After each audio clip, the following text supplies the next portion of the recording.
Vous savez que depuis quelques mois, je vous fais des vidéos sur un thème particulier qui sont en collaboration avec My Jolly Candle. Donc ce mois-ci, on va parler de mes vacances. C'est parti!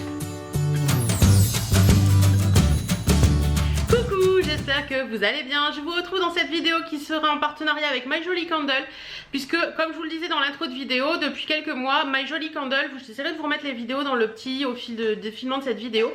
My Jolly Candle me propose de recevoir une bougie et en échange de faire une vidéo avec un thème particulier. Donc on a déjà parlé de plein de choses et ce mois-ci on va parler des vacances. Je vous avais fait une vidéo il y a quelques temps, je vous la remets dans le petit également, qui vous donnait des conseils pour vos vacances, etc. Et dans cette vidéo je vous avais dit n'hésitez pas à me poser les questions que vous souhaitez en commentaire.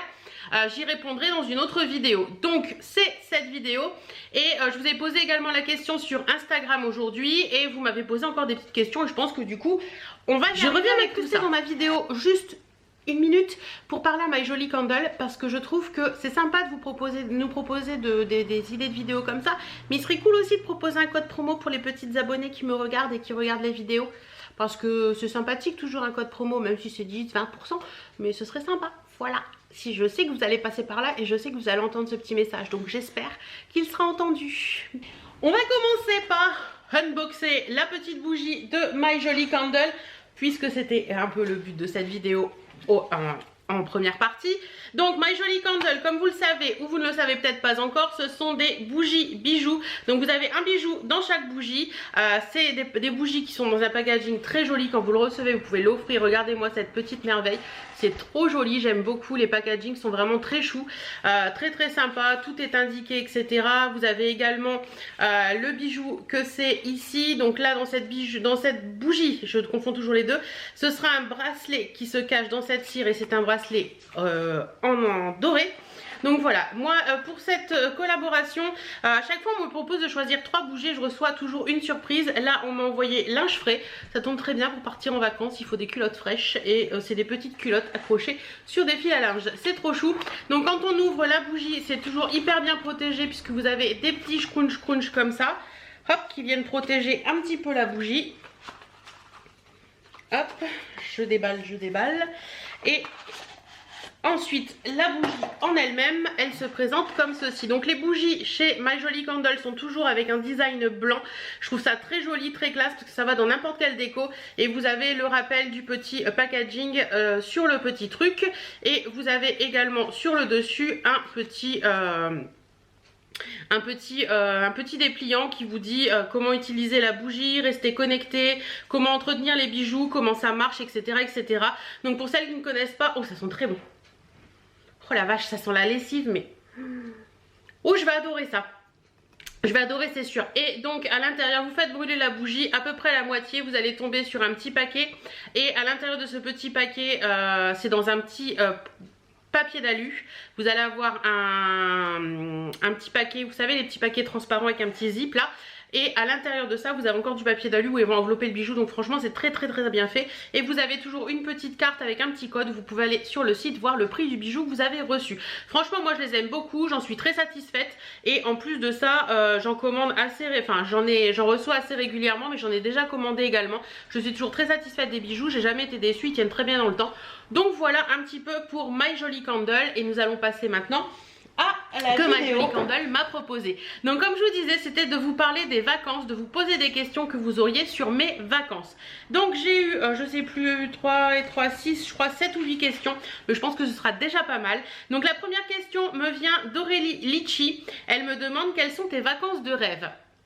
Alors pour moi les vacances de rêve, ça va peut-être paraître bizarre à certaines, mais mes vacances de rêve c'est pas à l'autre bout du monde. Mes vacances de rêve c'est une maison, des amis, des apéros, une piscine, du bon temps. Voilà, c'est ça, c'est tout ça, tout simplement. Passer du bon temps avec les gens qu'on aime, pour moi c'est ça des vacances de rêve. Passer du bon temps avec des gens qu'on apprécie, prendre le temps de vivre, faire des parties de Uno à n'en plus finir, prendre des apéros, faire des barbecues ensemble, enfin voilà. Vous voyez, profiter du moment présent en fait et profiter des gens avec qui on est. C'est pas forcément partir à l'autre bout du monde, c'est pas forcément C'est pas forcément aller sur des îles paradisiaques, c'est vraiment profiter des gens avec qui on est. Après, c'est vrai que moi, mon île paradisiaque, pour moi maintenant, ce serait la Corse. Donc vous voyez, c'est pas à l'autre bout du monde non plus.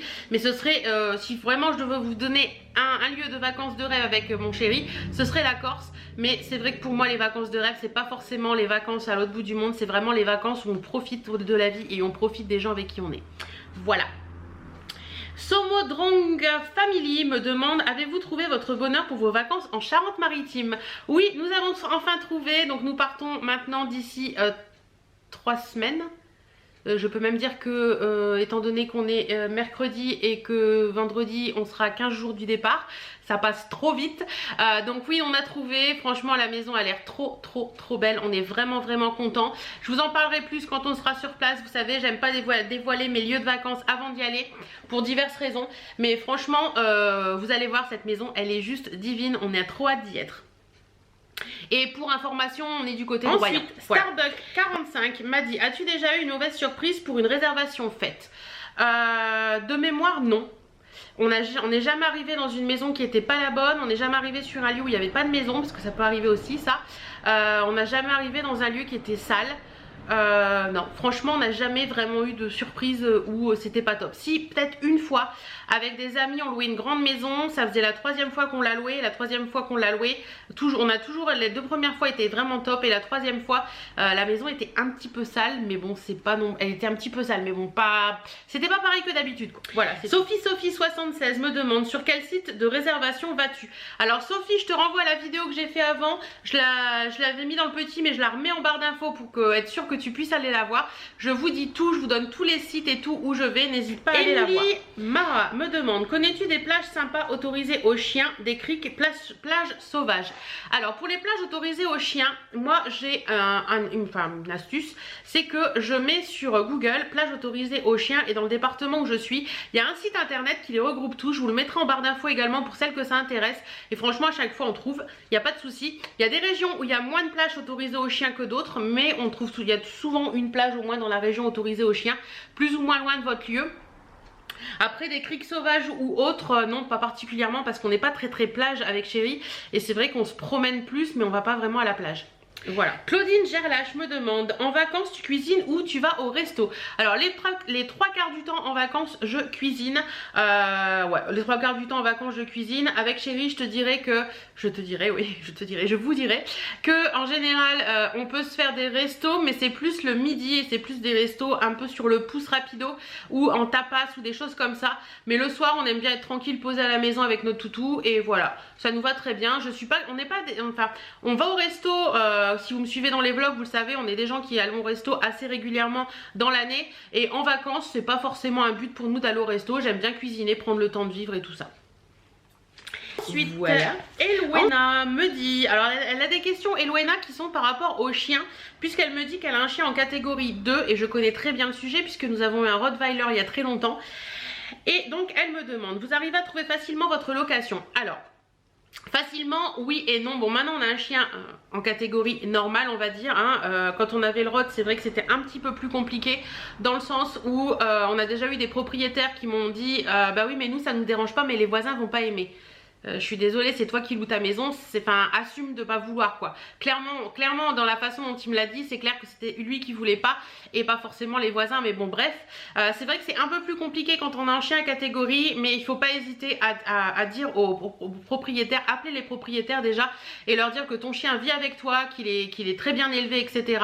Et en général ça passe, mais c'est vrai que c'est un peu plus compliqué quand on a un chien en catégorie. Après un chien normal, je disais donc normalement avec un chien normal, un propriétaire n'a aucunement le droit de refuser. Il y a une loi qui est passée il y a quelques années de ça, je crois 3 ou 4 ans, j'essaierai de retrouver l'article de loi, je vous le mettrai en commentaire, en barre d'infos, mais normalement à partir de maintenant, depuis 2 ou 3 ans, les propriétaires n'ont plus le droit de refuser un chien dans une location. Donc après voilà, certains acceptent naturellement, d'autres acceptent en faisant payer, donc ça dépend beaucoup de plein de choses. Donc c'est un peu compliqué parce que même si cette loi est passée, je dirais qu'il y a des gens qui les font payer et payer très cher, donc au final voilà, payer 200 € ou 300 € pour ton chien pour les vacances, c'est un petit peu abusé quoi. Sa deuxième question est: comment organiser les sorties? Alors vous la laissez dans la maison ou l'emmener? Alors écoute, ça c'est vraiment en général, Quand on arrive sur notre lieu de vacances, on sait très bien qu'on doit aller faire les courses après. On arrive aux alentours de 16 h à peu près. On pose nos affaires, on s'installe vraiment, on met le linge dans le dressing, on laisse Birdie se vaquer dans la maison avec nous, faire le tour de la maison, faire le tour de l'extérieur. On lui pose ses affaires, on lui met son petit coin, son panier, ses jouets, ses gamelles, on lui met de l'eau, etc. On pose nos chaussures, enfin on s'installe dans la maison. Voilà, on se pose partout, on met nos affaires partout pour lui faire comprendre qu'on va rester sur place et qu'on est là et qu'on n'a pas envie d'en bouger. Et on prend un café, on prend le temps de boire un verre et une fois qu'à partir d'une heure et demie, une heure et demie qu'on est sur place, on va faire les courses et on la laisse dans la maison. Il n'y a aucun souci, elle ne bouge pas, elle est très sage. De toute façon Birdie c'est un chien sage, donc il n'y a pas de souci de ce côté là. Mais après, pendant la semaine de vacances ou pendant les 15 jours de vacances, on fait les deux, c'est à dire qu'on peut l'emmener avec nous mais on peut très bien aussi la laisser dans la maison. En général quand on va dans le sud, je vous avouerai que comme Birdie est un boxer et que le boxer n'apprécie pas trop la chaleur, s'il fait vraiment très très chaud, on la laisse dans la maison. Ou si on va en centre-ville ou des choses comme ça, on va faire les magasins en ville ou qu'on va visiter une ville, etc. et que je pense que c'est pas très approprié pour elle, on va la laisser dans la maison. Mais il nous arrive d'aller la promener, on va la promener, on va voilà, quand on va marcher dans le village ou on sait qu'on va vers une plage ou vers la mer, etc. où on peut se promener avec le chien, on la prend, il n'y a pas de souci, mais on fait aussi bien l'un que l'autre.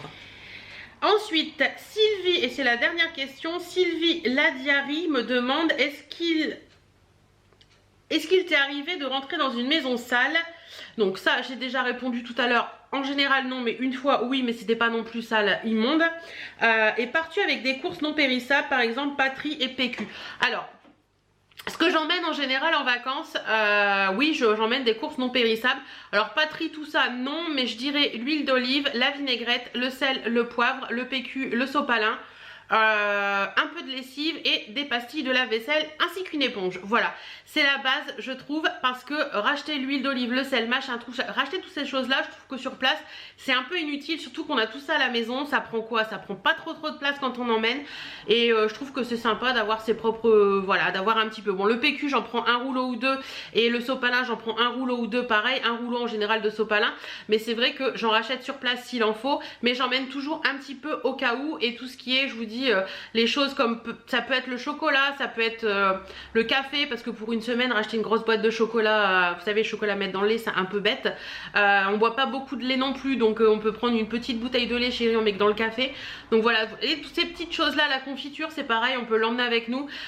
Toutes ces petites choses là qui sont pas très utiles à racheter sur place, bah oui on les prend, parce qu'au final on va pas utiliser le pot complet et ce serait perdu de le laisser sur place. Donc on prend ce qu'on a chez nous et ça évite de racheter sur place. Voilà, j'espère que cette vidéo vous aura plu. Je remercie My Jolie Candle pour ce sujet parce que moi j'aime bien parler des vacances. Et je vous fais plein de bisous, à très bientôt dans une prochaine vidéo.